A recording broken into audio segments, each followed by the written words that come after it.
को ना महाराष्ट्र भूलेगा ना ये देश भूलेगा।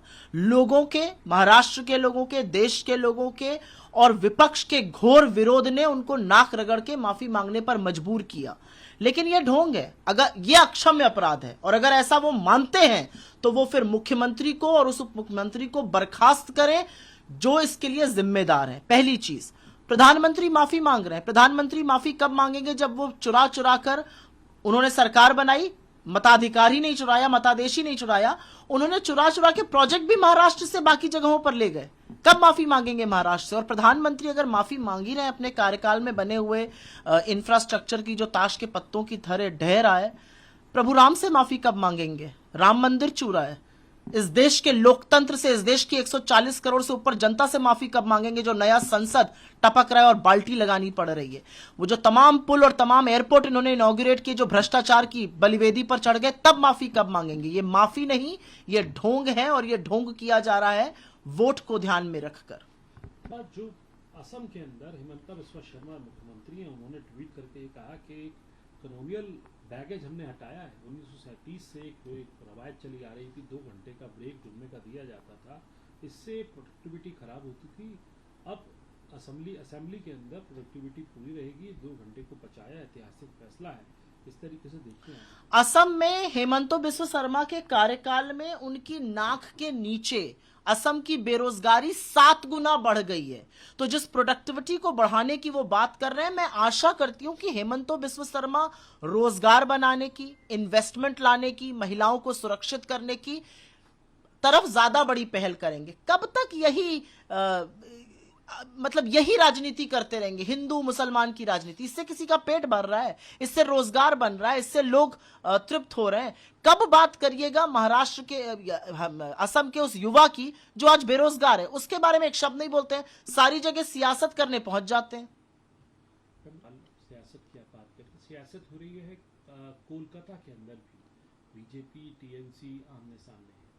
मतलब ममता बनर्जी चिट्ठी लिख रही है प्रधानमंत्री को, कह रही है कि कई ऐसी चीज़ें हैं, कई ऐसे प्रावधान हैं जहाँ मेरे पे जुडिशियल ऑफिसर को अपॉइंट करने की पावर सेंटर के पास है, उसको आप स्ट्रेंथन करिए।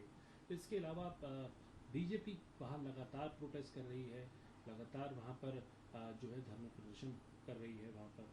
यहाँ तक कि राजनाथ सिंह जी ने केरल के अंदर तो यहाँ तक बयान दे दिया कि शर्म की बात है, एट्रॉसिटी हो रही है, इतने कदम उठाने के बावजूद महिलाओं पे अत्याचार हो रहे हैं। लेकिन कई राज्य सरकारें जो हैं उन चीज़ों को नहीं समझती।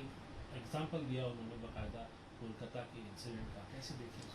राजनाथ सिंह उत्तर प्रदेश से आते हैं और मैं भी उत्तर प्रदेश से आती हूँ। फर्रुखाबाद में 2 बेटियों का शव मिला है लटका हुआ और पिता कह रहे हैं कि जबरन उनको क्रियाकर्म के लिए दबाव बनाया जा रहा है। राजनाथ सिंह को अपने राजनीतिक चश्मों से वो नहीं दिखता है, नरेंद्र मोदी को अपने राजनीतिक चश्मों से उत्तर प्रदेश का फर्रुखाबाद की बेटियां नहीं दिखती हैं, नाबालिग बच्चियां महाराष्ट्र के बदलापुर की नहीं दिखती हैं, उनको उत्तराखंड की नर्स नहीं दिखती है, उनको जो पिछले 20-21 दिनों में 60 से ऊपर रेप हो गए और अधिकतर भाजपा शासित राज्यों में हुए, वो नहीं दिखते हैं। मेरा अपना मानना है कि रेप की राजनीति बीजेपी को बंद करनी चाहिए, क्योंकि ये तेरा रेप वर्सेस मेरा रेप के चलते ही ये सारी वारदातें बढ़ रही हैं। अगर आप आरोपी को लगातार संरक्षण देंगे, अगर आप बेटियों के बजाय बृजभूषण के साथ खड़े रहेंगे, अगर आप बेटी के बजाय कुलदीप सिंह सेंगर को बचाएंगे, अगर आप इतने आक्रोश के दौरान चिन्मयानंद के केस वापस करेंगे, तो सवाल आपसे ही पूछे जाएंगे। आखिरी और महत्वपूर्ण सवाल, शिवसेना के एक नेता ने कहा अजीत पवार और जो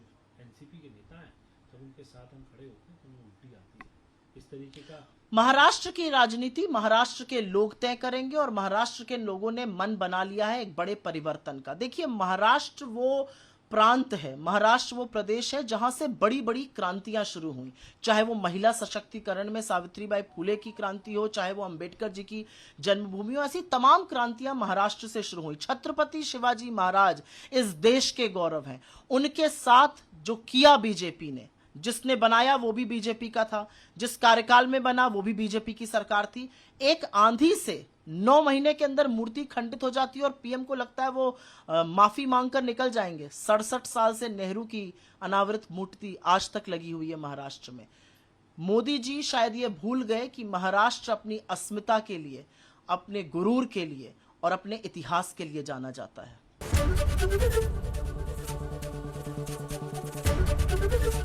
एबीपी गंगा, खबर आपकी, जुबान आपकी।